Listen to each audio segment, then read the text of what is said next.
सभी का स्वागत है मेरे चैनल पे। अगर आपको मेरे चैनल के फैन फिक्शंस और वीडियो अच्छे लगते हैं तो प्लीज़ मेरे चैनल को सब्सक्राइब ज़रूर कीजिए अगर नहीं करा हुआ है। और हर बार की तरह वापस आए वेलकम बैक गाइस आए हैं तो प्लीज़ वीडियो को लाइक ज़रूर किया कीजिए। एंड आज का वीडियो स्टार्ट करने से पहले सॉरी गाइज, मैं आप लोगों के कमेंट का रिप्लाई नहीं कर पा रही हूँ। आपको आइडिया होगा काफ़ी हफ्ते से मैं बोल रही हूँ मैं बिज़ी हूँ और आजकल ऑफिस सभी के office I think work from home almost ख़त्म ही हो गया। मेरा पहले 2 दिन था, अब ऑलमोस्ट हर दिन ही जाना पड़ रहा है किसी ना किसी कारण की वजह से। तो मैं उतने अच्छे से टाइम नहीं दे पा रही हूँ अपने चैनल को, अपने प्यारे से क्यूट से सब जो मेरे सब्सक्राइबर टीम है जो मुझे कमेंट करती है उनका रिप्लाई नहीं कर पाती हूँ। पढ़ती मैं आप सबके हर एक कमेंट को हूँ, तो सॉरी गाइस अगर कमेंट का रिप्लाई नहीं कर पाती हूँ। आई होप आप मेरी परेशानी समझेंगे। ऑफिस के साथ वीडियो रिकॉर्ड करके डेली अपलोड कर देना ही काफ़ी मुश्किल रहता है, तो आपके कमेंट का रिप्लाई नहीं कर पा रही हूँ तो प्लीज़ माफ़ कीजिएगा।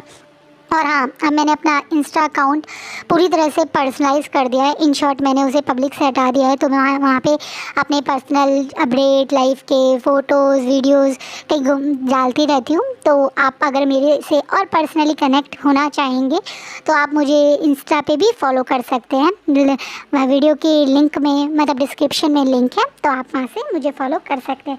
चलिए आज का पार्ट स्टार्ट करते हैं। लास्ट पार्ट में हमने देखा था कि किस तरीके से मिंग्याओ ने अब सब पे कंट्रोल करना शुरू कर दिया है। अब आगे एक बड़ा सा हॉल, लैंडक्लैन का वो फेमस हॉल जहाँ पे डेली मॉर्निंग मीटिंग होती थी। आज उस हॉल में सब लोग शॉकिंगली एक दूसरे को देख रहे हैं, क्योंकि ये आज उनकी लाइफ का एक ऐसा डे बनने वाला है जिसे वो अपनी लाइफ में कभी भूल नहीं पाएंगे। क्योंकि आज उन्हें दिखने वाला है कि असलियत में कल्प्रेट कौन था। असलियत में उनके क्लैन में रहने वाला मिंग्याओ, जिसे इन लोगों ने प्यार से अपने क्लैन में छत दी, उसे प्यार दिया, उसे सम्मान दिया और कपड़ा दिया। उस मिंग्याओ ने उन्हीं के क्लैन के असली राजकुमारों को किस तरीके से अपनी नफरत और गुस्से में बर्बाद करने की सोची। सबसे ज़्यादा शौक तो इस समय लान कुरैन को लग रहा है, जिस बच्चे को उन्होंने अपना बेटा मान के गोद लिया, बचपन से उसका इतना ध्यान रखा। उसी बच्चे के दिमाग में उसी के क्लैन के लिए, उसी के भाई के लिए और उसके भाई के परिवार के लिए इतनी नफरत थी कि वो कभी सोच नहीं सकते थे मिंग्याओ आगे अब उस बड़े से किंग के सीट या ये कह दीजिए सिंहासन पे बैठा हुआ है और मुस्कुराते हुए सबको देख रहा है। वहीं मैडम लैन गुस्से में घूर घूर के उसे देख रही हैं और लान कुरैन अपनी नज़रों में वहाँ एक बिट्रेट जब कोई हो जाए या उस किसी को बहुत बड़ा धोखा मिले तो जिस तरह से वो इंसान अपने ही शौक में होता है उसी शौक में खड़े हुए हैं। अब कुछ गार्ड्स वांगजी को लेकर वहाँ आते हैं और वांगजी के उस हॉल में आते ही उसे घुट्टों पे बैठने पे मजबूर कर देते हैं। नहीं, वांगजी अपने भाई के मतलब एक तरह से खो चुका है या एक तरीके का जगह इस समय इस हालत में है कि वो उनकी मदद नहीं कर सकते, तो इसी कारण अपनी सारी रिस्पॉन्सिबिलिटी मानते हुए अपने परिवार के लिए, इन शॉर्ट अपनी मदर और अपने अंकल के लिए उस घुटने पे बैठने के लिए तैयार हो जाते हैं। जब वो देखते हैं कि सामने उनके मदर और उनके अंकल के गले पे कुछ लोगों ने तलवार रखी हुई है। अब मिंग्याओ जैसे ही आते हैं तो ज़ोर ज़ोर से हंसने लगता है। फाइनली आज मुझे वो मिल गया जो हमेशा से मेरा था, जिसे तुमने और तुम्हारे भाई ने मुझसे छीन लिया था। तुम्हारी इस मदर ने मेरी मदर के साथ धोखा करके उसे छीन लिया था। ये सब कुछ मेरा था, ये सारा क्लैन मेरा ही था, लेकिन तुम्हारी मदर की वजह से मुझसे दूर हो गया। तुम्हारी मदर ने जानबूझ के मेरे होने वाले फादर को अपने जाल में फंसाया, उन्हें धोखे से शादी करी और फिर मेरी मदर को इस क्लैन से बाहर भेज दिया। जहाँ पर मेरी मदर के साथ इतना गलत हुआ, उनका रेप हुआ, जिसके कारण वो जिन लीडर ने उनका गलत फ़ायदा उठाया और बाद में उन्होंने उन्हें मरने पे मजबूर कर दिया। मैं उस दिन से ही उस नफ़रत में जल रहा हूँ जिस दिन से मैं इस क्लैन में आया था। तुम लोगों को एक खुशहाल फैम परिवार देख के मेरे दिल में जो आग जलती थी, आज शायद कहीं मुझे वो शांति मिलेगी। मिंग्याओ जोर जोर से हंसते हुए और गुस्से में ये बात बोल रहा है, जिस बात पे अब कुरैन पूरी तरह से शॉक हो जाते हैं और शॉकिंगली मिंग्याओ की तरफ देखते हैं और बोलते हैं, ये तुम क्या बोल रहे हो मिंग्याओ? तुम इतना गलत सोचते हो हमारे क्लैन के बारे में? तुम्हें अब सच बिल्कुल नहीं पता है। तुम्हारी मदर ने तुमसे झूठ बोला है। वो मैडम लैन नहीं थी बल्कि तुम्हारी मदर थी जो तो इन दोनों के परिवार के बीच में आ रही थी। तुम्हारे फादर तुम्हारे फादर जिन गौशान था हम सब जानते हैं, लेकिन वो कोई रेप नहीं था। तुम्हारी मदर ने जिन गौशान को भी अपने चाल में फंसाने की कोशिश की थी, पर मैडम जिन ने उन्हें वो मौका नहीं दिया। और उसके बाद तुम्हारी मदर गुस्से में यहाँ आई थी, वो खुद जिन गौशान को फंसाया था।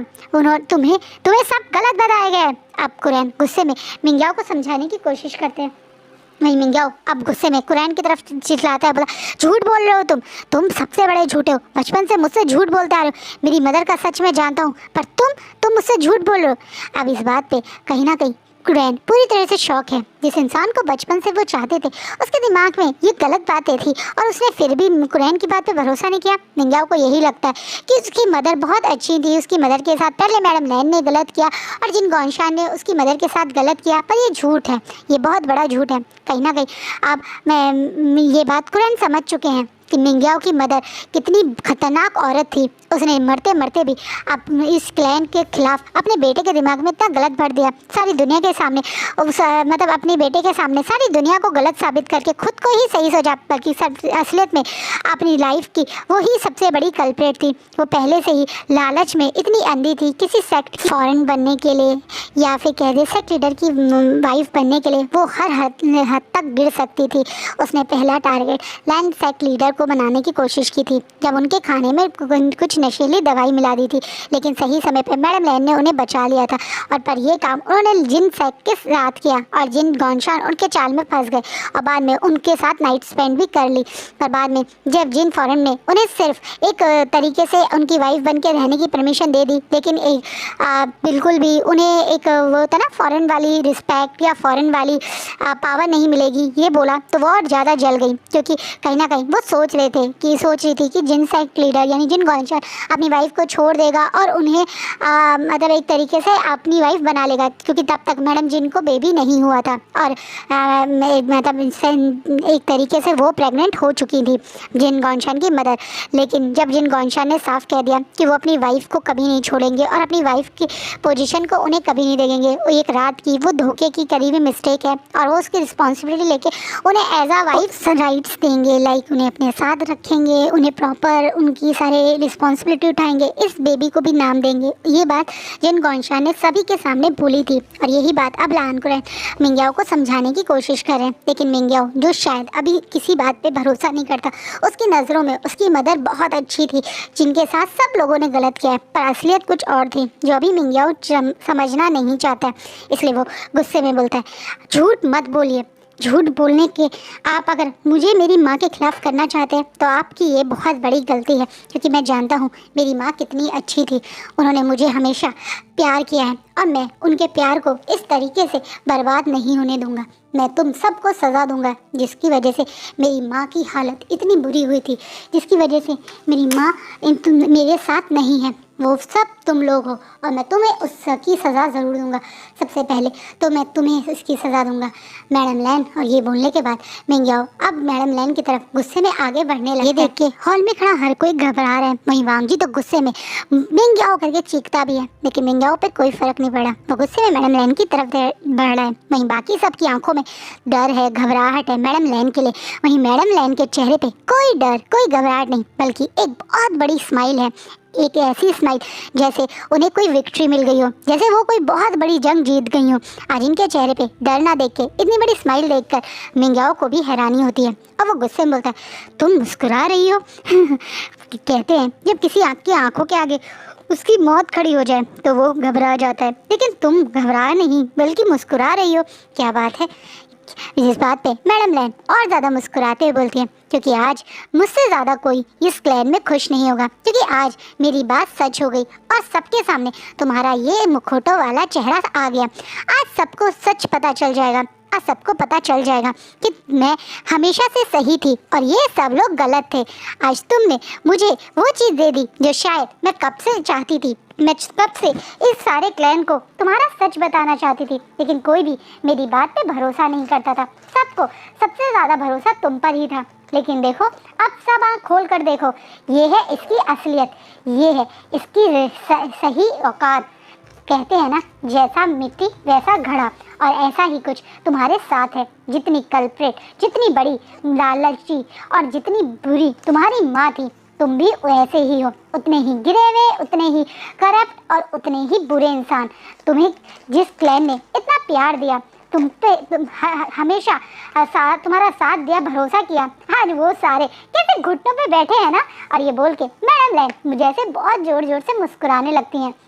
वहीं मैडम लैन की आंखों में डर ना देखकर, चेहरे पे इतनी बड़ी मुस्कान देख के अब मिंग्याओ गुस्से में और उनसे ज़्यादा ज़ोर ज़ोर से हंसने लगता है और बोलता है, हंस लो, जितना चाहे उतना हंस लो, क्योंकि अभी हंसने की बारी मेरी भी आएगी और जब देखूंगा मैं कि तुम्हारे चेहरे पे कितनी हंसी रुकती है।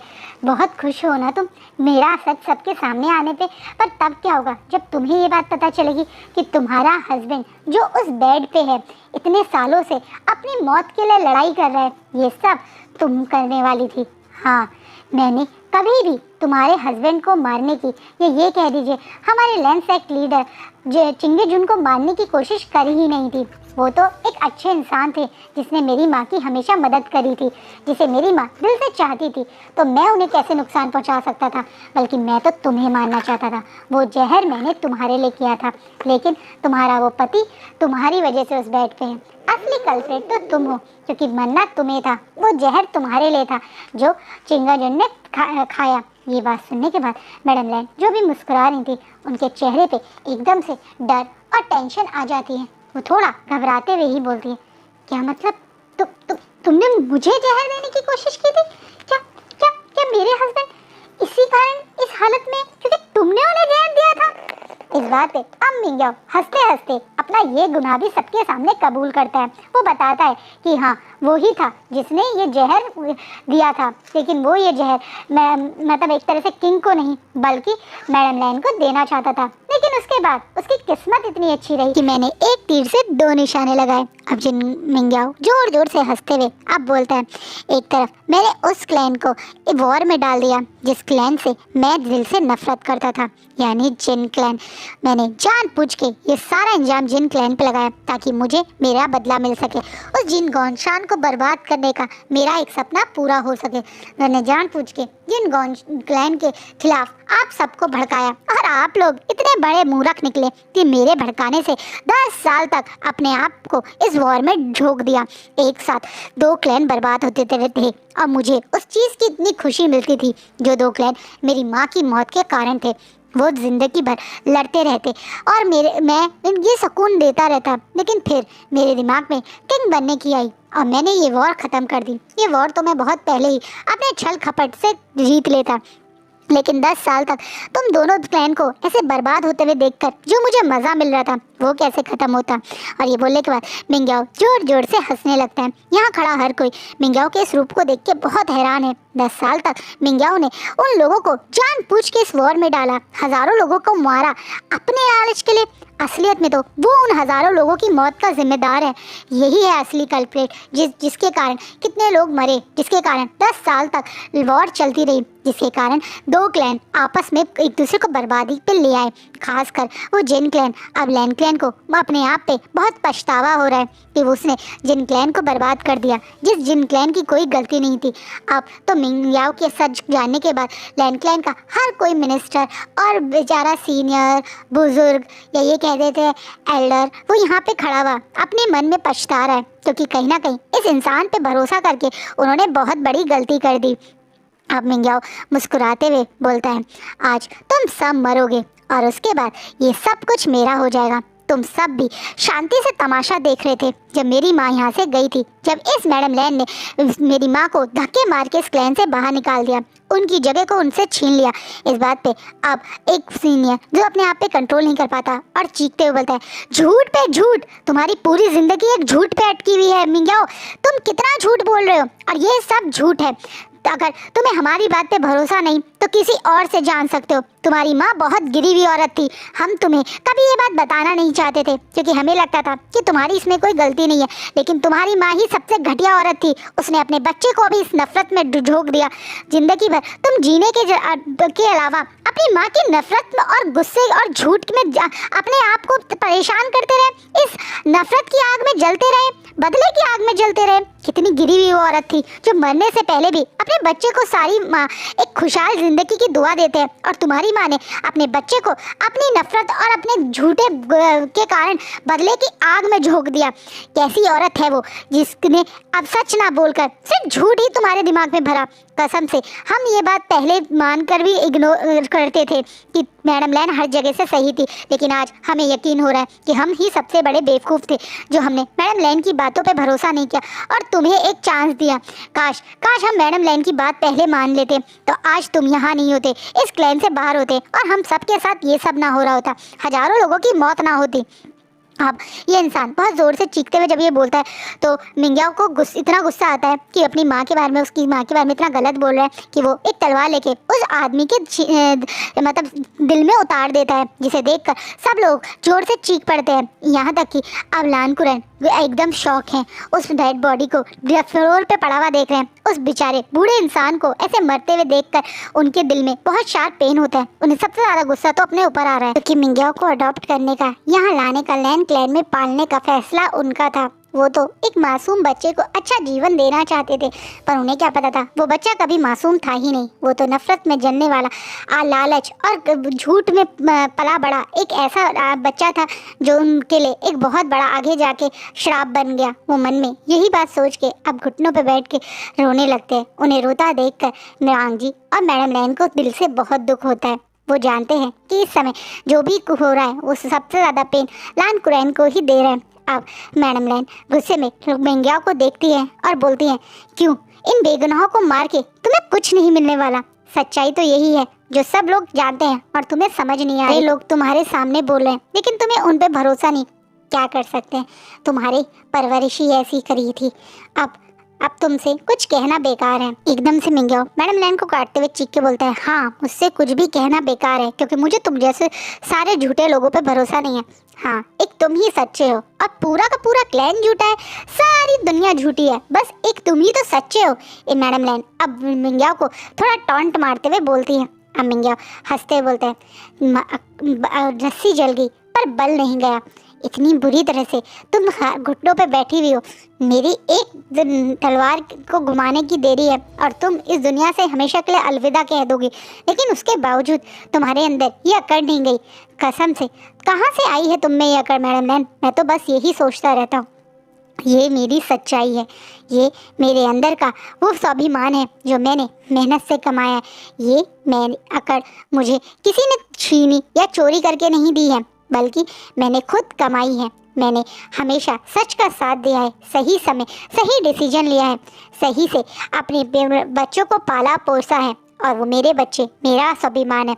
आज भी मेरा वांजी यहाँ घुटनों पे बैठा है, लेकिन उसके बावजूद वो तुमसे हर मामले में लाख गुना बेटर है। अगर वो चाहता तो 1 मिनट में तुम्हारे सारे सैनिक और तुम्हें मौत के घाट उतार सकता है, लेकिन वो तुम्हारी तरह जीतने की जगह उसने अपने परिवार को चुन के घुटनों पे बैठना चाहा। अपने परिवार के लिए, यानी अपने क्लैन के लिए, अपने सारे सीनियर्स के लिए, बुजुर्गों के लिए और अपने माँ और अपने अंकल के लिए घुटनों पे बैठना चुना। और ये मुझे अकड़ देता है, यही मुझे वो स्वाभिमान देता है जो तुम्हारी माँ को कभी नहीं मिल पाएगा। चाहे तुम कुछ भी कर लो, वो मरने के बाद भी कभी वो नहीं पा पाएगी जो मुझे मिला है। वो तुम मुझसे वो चीज़ छीन ही नहीं सकते हो, क्योंकि ये सब चीज़ें मेरी ही थी। तुम्हारे अंदर जो भरा हुआ है वो सिर्फ एक नफरत है, जिसका अंत एक नफरत ही रहेगी। मैडम लैन बहुत फुकर के साथ, बहुत घमंड कह लो या स्वाभिमान के साथ वहाँ घुटनों पे बैठी हुई है, लेकिन चेहरे पे बिल्कुल डर नहीं है। अगर वो मर भी जाएंगी तो वो इस खुशी के साथ मरेंगी कि सारे क्लैन को उनके बच्चों का और उनका सच सामने आ गया। सारे क्लैन के सामने वो मरने से पहले अपने बच्चों को कितने अच्छे से उन्होंने परवरिश दी है, उनके दोनों बच्चे कितने अच्छे हैं, उस खुशी से वो मरेंगी। वो यही सोच के एकदम घुटनों पर बैठी हैं। जिस बात पे मिंग्याओ अब गुस्से में एक तलवार मैडम लैन की तरफ बढ़ा ही रहा था, यानी गुस्से में उनकी गर्दन की तरफ रखता है और कहता है तुम मरो। और ये बोलने के बाद वो मैडम लैन की तरफ तलवार बढ़ा के उनकी गर्दन काटता, उससे पहले ही दूर से एक बहुत जोर से तीर आता है और सीधा मिंग्याओ के हाथ में घुस जाता है, जिससे तलवार दूर जाके गिरती है और मिंग्याओ चीख पड़ता है। और सामने खड़े हुए बंदे को देखकर तो मिंग्याओ का पसीना पसीना आ जाता है। वहाँ कोई और नहीं, हीलिंग पेट्रैक खड़ा है, यानी हमारे वीर विशान। जिसकी आंखें गुस्से में लाल है। वहीं ये अकेले नहीं बल्कि एक नई फौज के साथ खड़े हैं जिसमें लीड कर रहे हैं और इसी क्लैन के पहले प्रिंस यानी लान शिचैन विंग के बिल्कुल पास में खड़े हैं लान शिचैन, और लान शिचैन के पीछे सॉन्गलैंड, साओ शिनचैन, जंचा हैं और साथ में बहुत सारे लोग हैं जिन्होंने एक तरह से वॉर स्टार्ट कर दिया। वहीं वांग जी तुरंत अपनी तलवार को उठा के अब अपने आसपास के खड़े सारे गार्ड्स को बुरी तरह से मारने लगता है। जिन गार्ड्स ने उसके अंकल, उसकी मदर को जब बंदी बना रखा था, उनकी 1 मिनट में वांग जी गर्दन काट देता है। 1 मिनट में पूरा माहौल बदल जाता है। पलक झपकते ही वो सारे लोग जो अभी मिंग्याओ के गार्ड थे, मिंग्याओ की सेना थी, वो जमीन पे पड़ी हुई है और अब इन सबको मार के नई फौज मिंग्याओ को घेरे खड़ी है।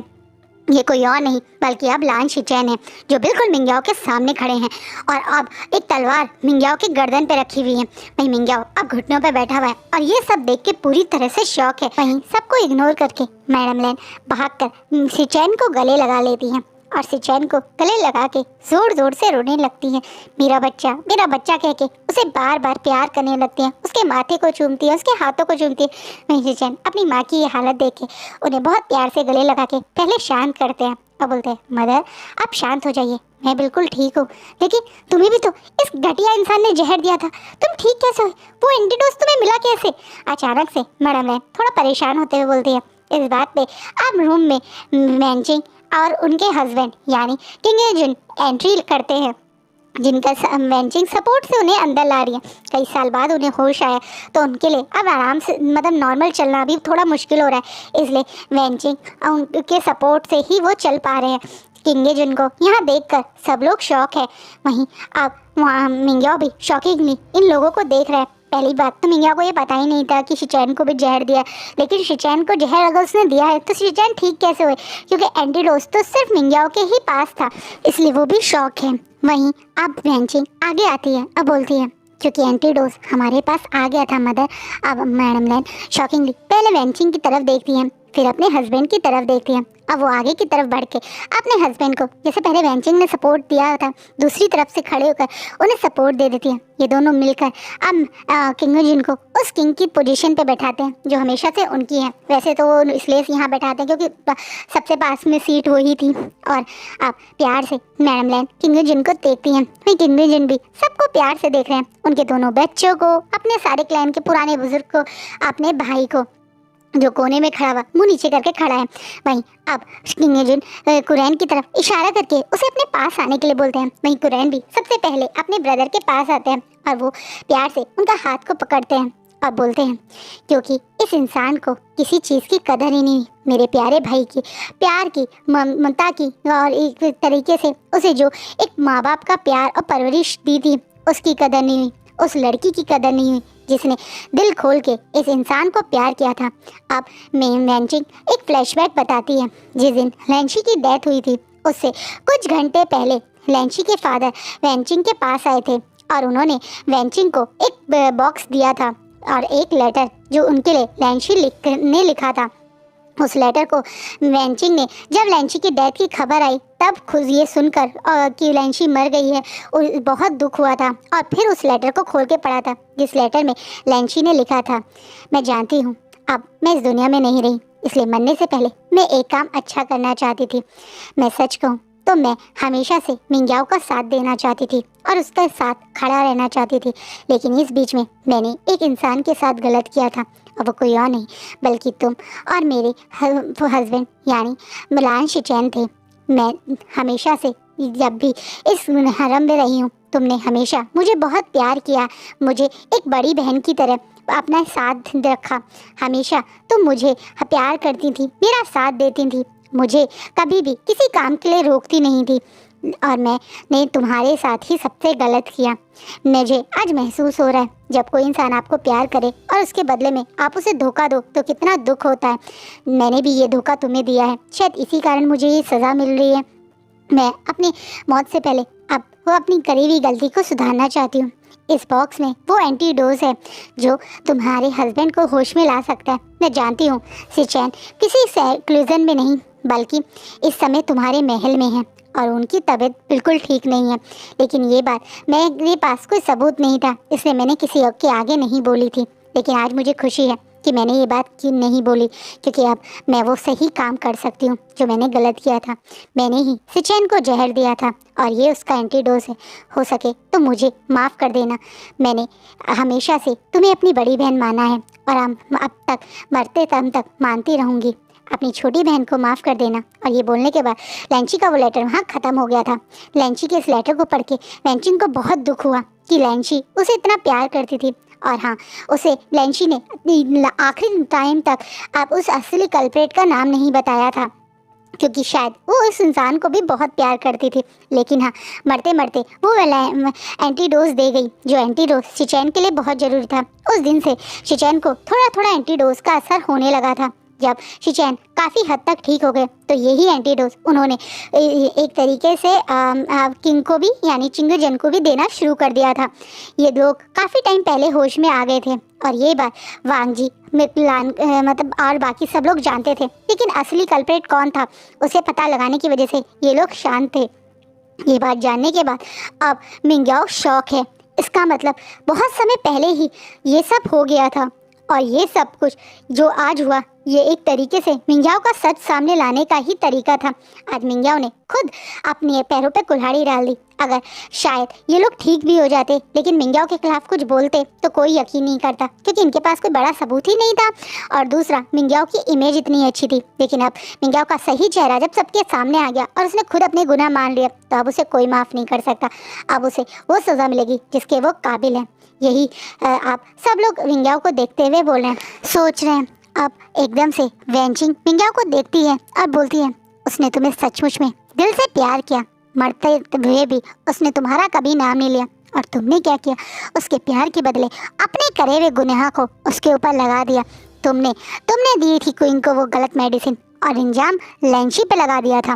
कहीं ना कहीं ये बात जानने के बाद कोने में खड़े लैंची के फादर, जो शायद मतलब लैंची के मरने के बाद बहुत ज़्यादा अपने आप में गिल्टी थे, वो शॉकिंगली मिंग्याओ की तरफ देख रहे हैं। वहीं लान शिचैन और बाकी सब लोग भी मिंग्याओ की तरफ ही देख रहे हैं। अब दोबारा से मैडम लैन बोलती हैं, क्या समझा रही हो तुम इसे वैंची? ये इंसान बहुत बड़ा बेवकूफ़ है। इसे तो सच दिखने के बाद भी सच दिखाई नहीं दे रहा है। ये एक नफरत और गुस्से की आग में जलता हुआ ऐसा इंसान है जिसका कोई भी चीज़ समझा नहीं सकती, कोई भी चीज़ इसकी सोच को बदल नहीं सकती। अब इस जैसे इंसान को कोई भी इंसान प्यार या इज्जत से बदल नहीं सकता। तुम्हें क्या लगता है, क्या इसे प्यार करने वाले कम थे? इसे कितना प्यार करती थी वो लैंची, कितना प्यार किया था लान कुरैन ने, कितना प्यार करते थे ये सब लोग, कितना सम्मान देते थे। पर इसने क्या किया? सबके साथ गलत किया। इसे तो जितनी सज़ा दी उतनी कम है। कहीं ना कहीं मैडम लैन की बात से अब सब लोग अग्री हैं। सब लोग गुस्से में मिंग्याओ की तरफ देख रहे हैं। तभी तुरंत कुरैन बोलते हैं, जो कि कोने में खड़े थे पर अपने ब्रदर की तरफ देख रहे थे, मैं जानता हूँ ये दुनिया का सबसे बड़ा बेवकूफ़ इंसान है। इसने जो किया है वो माफ़ी के लायक नहीं है, लेकिन एज अ फादर मैं फिर भी आखिरी बार इसकी गलती माफ़ करके इसे मृत्यु दंड से नहीं मिले, इसलिए रिक्वेस्ट करना चाहता हूँ। मैं चाहता हूँ कि ये यहाँ रहे और अपनी सज़ा भुगते, चाहे तो ज़िंदगी भर ये जेल में रहे, पर मैं इसे मरते हुए नहीं देख सकता। मुझे माफ़ करना। शायद मैं एक फ़ादर हूँ और मैंने हमेशा इसे बच्चे की तरह ही देखा है, इसलिए मैं इसे मरते हुए नहीं देख सकता। आप इसे जो चाहे वो सज़ा दीजिए, पर इसे मृत्यु दंड मत दीजिएगा। लान कुरैन अभी भी मिंग्याओ के लिए मौत नहीं मांग के बल्कि सज़ा देने के लिए बोल रहे हैं। ये देखकर अब मिंग्याओ इमोशनल भरी आंखों से लान कुरैन की तरफ देख रहा है। तब से लान कुरैन ने एक बार भी मिंग्याओ की तरफ नहीं देखा, लेकिन उसके बावजूद वो उसकी जान बच जाए ये होप कर रहे हैं। ये देखकर हर कोई शौक है, यहाँ तक कि कुरैन के ब्रदर मतलब एक तरह से चिंगेजुन और मैडम लैन भी शौक है। वहीं शिचैन और अब वांग जी बिल्कुल अपने अंकल के पास जाते हैं, जो कि अक्सर जो मतलब एक तरह से घुटनों पे बैठ के उनके फादर के आगे बैठे हैं। वो दोनों कंधे से उन्हें उठा के खड़ा करते हैं और बोलते हैं, अंकल आपको इस तरह से झुक के फादर से कुछ मांगने की ज़रूरत नहीं है। आप फादर के ब्रदर हैं और उनसे अपने भाई के हक की तरह मांगिए। हम भी चाहते हैं कि इन्हें सज़ा ज़रूर मिले, लेकिन हाँ, हम इन्हें मृत्युदंड नहीं देंगे, बल्कि इन्हें एक ऐसी सज़ा देंगे जिनसे इन्हें पता चले कि इन्होंने क्या गलती करी है। और ये बोलने के बाद वो गेट की तरफ इशारा करते हैं और आज का पार्टी